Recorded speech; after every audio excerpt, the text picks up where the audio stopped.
Lyre of the Lion by TheNightNinja2. Chapter 2. One Long Night and Even Longer Day. The large capybara with the flat tail and buck teeth was terrifying to Mirabel. She could tell it was even talking, but she had never seen this animal before, much less one so large. She burrowed her face into Peter's chest. He was safe.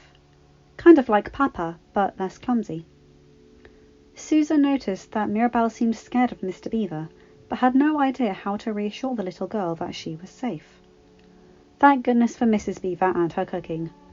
Mirabel certainly had to be hungry. From what little Susan knew about Colombia, she knew this was not the type of food Mirabel was accustomed to. It was rather entertaining to see the 5-year-old trying tea, but the marmalade rolls came out and the little girl was a sticky, happy mess, as clearly the scary creatures were nice, because they weren't stopping her from filling her face with sugar. As Peter explained, the little girl was not related to them, but definitely human, and must have come through another door to Narnia, and the Beavers explained about Aslan and the incoming war. Mirabel suddenly noticed that the mean boy was missing.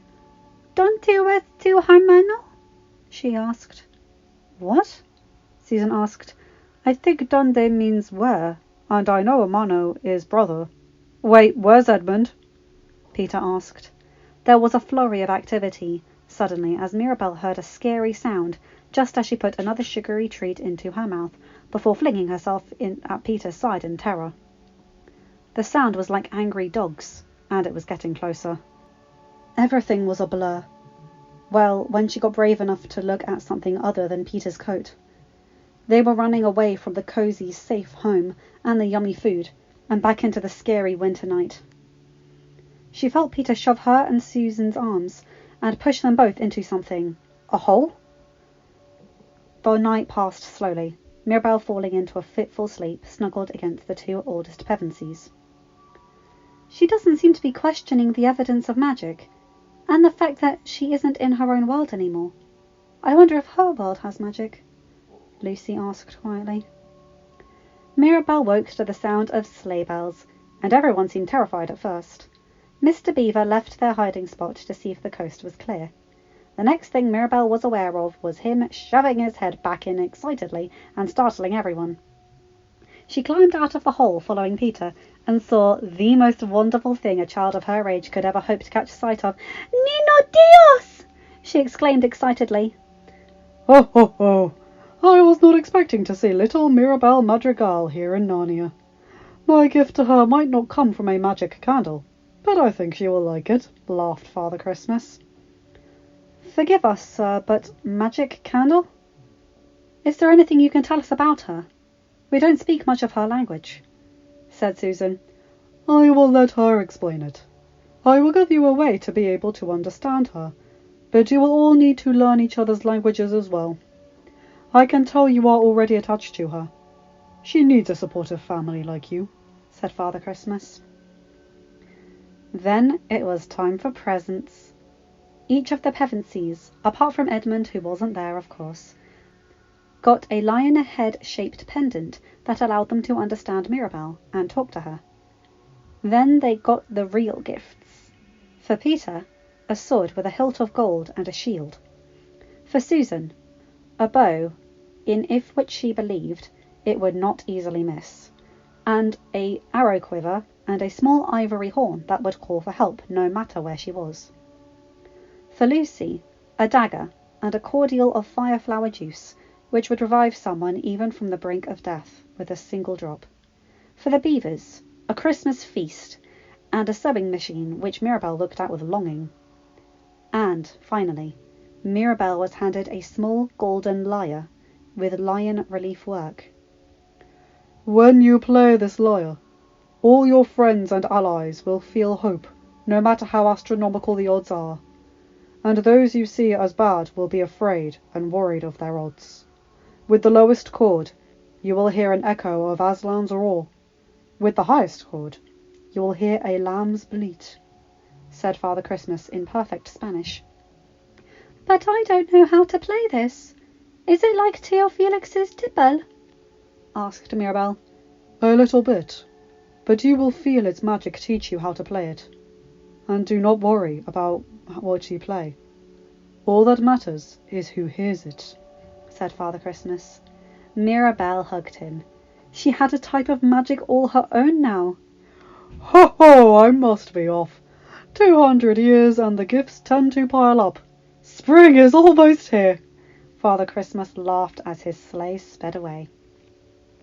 Mirabel hit the low note chord experimentally, and they all heard a lion's roar, and they all felt like no matter what happened next, everything would turn out all right.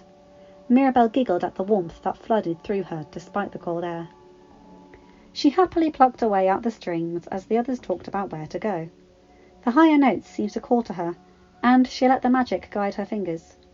She wanted to play the lullaby Abuela used to sing to her before her gift ceremony went wrong.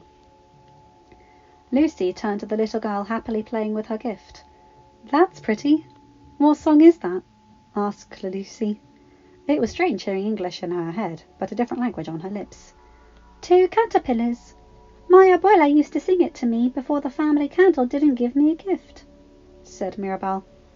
"Can you explain this candle? Now that we can talk properly, we should learn about each other on the way to the ford," said Peter. Mirabel happily explained what had been explained to her a few months ago, about how her abuelo was lost to bad men who forced her abuela's town away from their homes, and how him giving himself up gave the family a magic candle and house, and each member of her family got a magic power when they turned 5. Everyone except her. And now Abuela didn't want to spend time with her, and had yelled at her, so she hid in the wardrobe, and now she was here. No wonder she's used to magic, and was so happy when Father Christmas gave her something that almost replaces what was denied to her. Oh, the poor thing! I don't think I could ever live with myself if our grandma stopped loving me after something that was out of my control," said Susan. The walk to Baruna Ford was full of the happy babbling of a 5-year-old talking their ears off about her family. Mirabel saw how worried Peter was about crossing the ford with the ice cracking.